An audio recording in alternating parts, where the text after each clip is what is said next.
everybody. And welcome back to 10 Minute Reviews. That crazy one was Freya. I'm Jason, bringing you today's episode. As always, guys, please hit the like and subscribe buttons.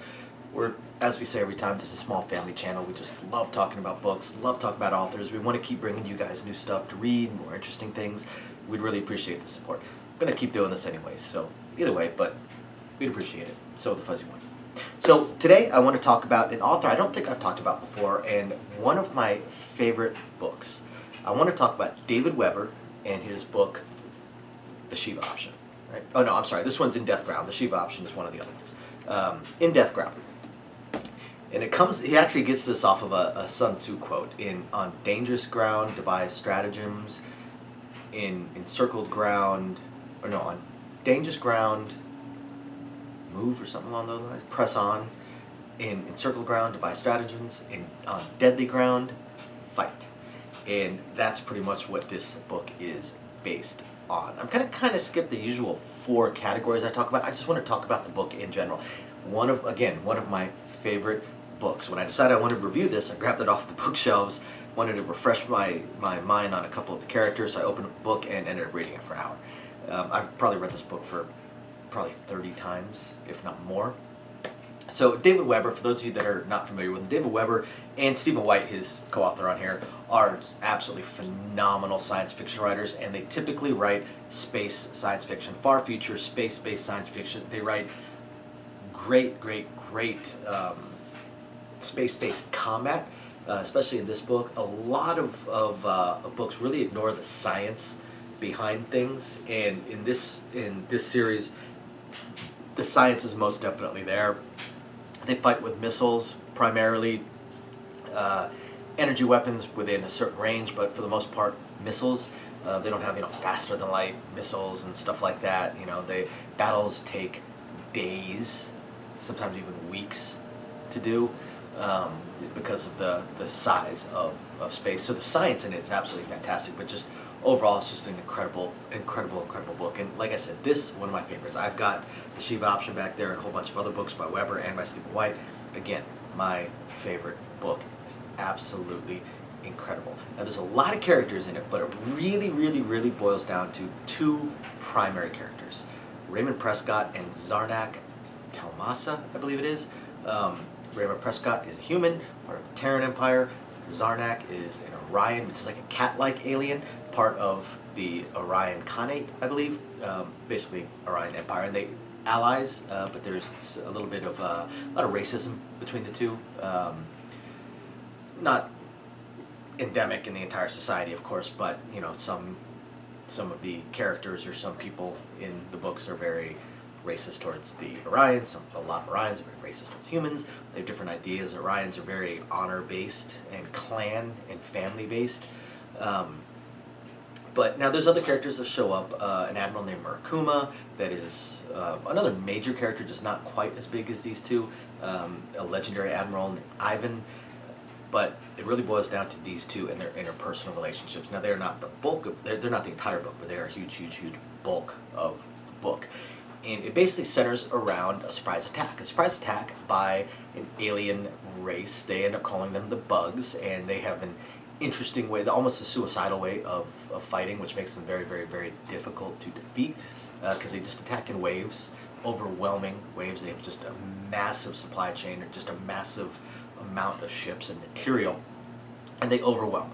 The problem is they overwhelm, and then they overwhelm the civilian populations as well, and what they end up doing to the planets that they take over and to the civilians that they end up taking over. They use them as food, basically. It's pretty horrific, and it kind of becomes a major plot point within this book as far as when to fight and when not to fight, because again, they attack with overwhelming force. So oftentimes, you've got your army, or not your navy, rather, it's in space, your navy that is just sitting there to protect the planet, and then all of a sudden, boom, through their warp points comes this army that's 10 times larger than theirs, with 20 times the firepower. And do they retreat? Because they know if they retreat, that all 10 billion people on the planet that they are retreating from are gone. And that is a major plot point, especially with the Orions, because again, they are very honor-based. And Raymond Prescott and Zarnak end up getting thrown together as an Orion system is being attacked. Now, this is not the first attack, it's not the opening attack, but it's a major one fairly early on in the book. An Orion system gets attacked, and Zarnak is ordered to retreat, which gives him some issues, some honor issues, and especially because his superiors order him to retreat, end up being defeated, and those planets end up getting taken. So Zarnak retreats one system, one warp away, and then he's decided he's not retreating anymore. He is going to fight, he is going to die. And the closest support happens to be human, Raymond Prescott. Raymond Prescott and his small battle group. So he joins in, and the two of them end up fighting, end up performing almost like a fighting, not really retreat, they're kind of retreating towards the planet, but they're in a way a fighting retreat. They will not abandon the planet, of course, but they are withdrawing as they fight because they're taking advantage of superior range of their weapons. But again, they are heavily outnumbered. And this comes into play a whole bunch of times. I mentioned another Admiral Murakuma. She's another one that ends up being in a position where she's heavily outnumbered, heavily outgunned, heavily outmaterialed, outmassed, everything, and still chooses to stand her ground and fight and attempt to defeat the bugs. And then as time goes on, Prescott, Zarnak, Murakuma, they end up getting more and more experienced, fighting more and more battles, and rising up the ranks, of course. And just like in anything else, just like if you think of our own history, and not as a country, just as a world, every time a major battle happens, a world war or something along those lines, it takes a little while for the industrial machinery to really get going, and then all of a sudden, all this war material suddenly starts coming out. All of a sudden, you go from trying to hold your ground to suddenly having more tanks, more armor, more weapons, more people, more ships, to more planes to send to the battlefield, and tides start turning. And that's what In Death Ground ends up happening, ends up covering is the entire war. That's what's cool about this book versus a lot of the other science fiction books by major name authors like these is oftentimes, like you look at Honor Harrington or John Ringo, or even David Weber, typically these end up being series, multi-book series. Some of them become so big that the wars never end because there's always another book to be written.